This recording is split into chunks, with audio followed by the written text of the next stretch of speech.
Hello everyone. Good evening. Welcome back to our English channel tell English. ఈరోజు వీడియోలో రోజు మాట్లాడుకునే కొన్ని తెలుగు సెంటెన్స్‌ని ఇంగ్లీష్‌లో ఎలా చెప్పాలో చూద్దాం. వీడియో ఎక్కడ స్కిప్ చేయకుండా ఎండ్ వరకు చూసి తప్పకుండా ఒక లైక్ చేసి ఛానల్‌ని సబ్స్క్రైబ్ చేసుకోండి. ఇప్పుడు మన ఫస్ట్ సెంటెన్స్ వచ్చేసి ఎక్కువగా ఆలోచించకు అని అంటూ ఉంటాం కదా! దాన్ని ఇంగ్లీష్‌లో don't think too much. Don't think too much అంటే ఎక్కువగా ఆలోచించకు అని. నాకిది నచ్చింది అని చెప్పడానికి I like this one. I like this one అంటే నాకిది నచ్చింది. అతను ఇంకా రాలేదు. He has not come at. He has not come at అంటే అతను ఇంకా రాలేదు అని. నేను వెళ్ళేటప్పుడు నిన్ను పిలుస్తాను అని చెప్తూ ఉంటాం కదా! దాన్ని ఇంగ్లీష్‌లో I will call you when I go.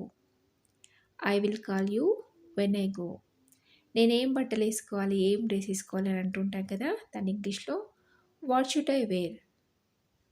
What should I wear అంటే నేనేం బట్టలు వేసుకోవాలి. ఆమె వెళ్ళిపోయిందా అని అడగడానికి had she gone. Had she gone అంటే ఆమె వెళ్ళిపోయిందా. అయితే అది ఎక్కడుంది అని అంటూ ఉంటాం కదా! దాన్ని ఇంగ్లీష్లో దెన్ వెర్ ఈజ్ ఇట్. అతను లేటుగా వచ్చాడు. He came late. He came late అంటే అతను లేట్‌గా వచ్చాడు అని. అలాగే మన నెక్స్ట్ సెంటెన్స్ వచ్చేసి నేను లోపలికి రావచ్చా అని అడగడానికి may I come in. May I come in అంటే నేను లోపలికి రావచ్చా. చూసారు కదా! ఈ సెంటెన్స్ అన్నీ కూడా మీకు యూజ్‌ఫుల్‌గా ఉంటాయనుకుంటున్నాను.